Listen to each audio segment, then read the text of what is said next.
Tonight, flight frustration builds across the nation. Airlines have canceled or delayed more than 6,000 flights in the United States, and that number may take off tomorrow.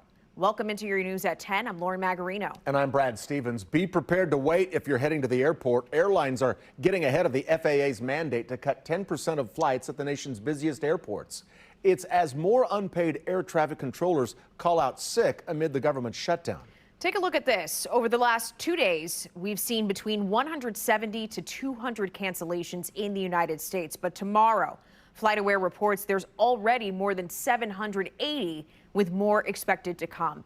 It will directly affect the 40 biggest airports and send ripple effects across the country. KCTV5's Betsy Webster is live at KCI with a check at where flights stand tonight. And Betsy, I know you spoke with a travel expert about how to navigate air travel with so much up in the air. What did you learn?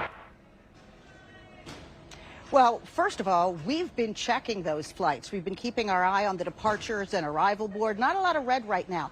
And I'll tell you, KCI is not one of the airports on the list, but the aviation department says that local travelers will likely see impacts because 32 of the 40 airports on the list are served nonstop from KCI.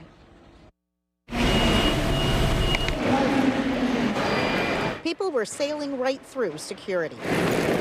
Some rolling by for a little R&R. Right now we're going to New Orleans, and then after that we are going to a cruise. Well, my son and I are heading down to Mexico, going on a taco tour for the weekend. Paul Smith has connections in Dallas and Phoenix.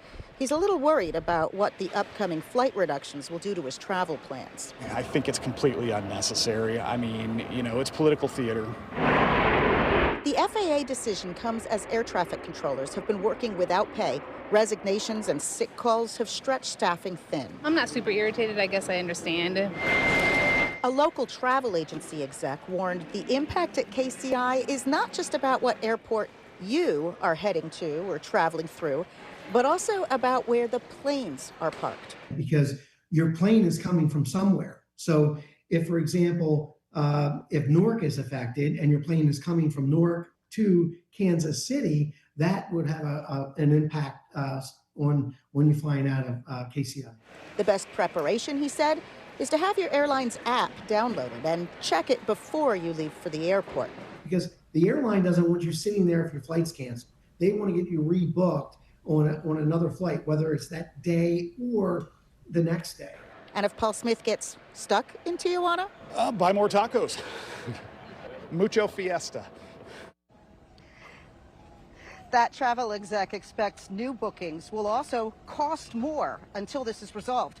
His reasoning, he anticipates that airlines are going to be choosier about filling any empty seats because they'll want to hold on to them in case they have to shuffle people. Live at KCI, Betsy Webster, KCTV5 News. Yeah, yet another thing to plan and worry about. Betsy, thank you.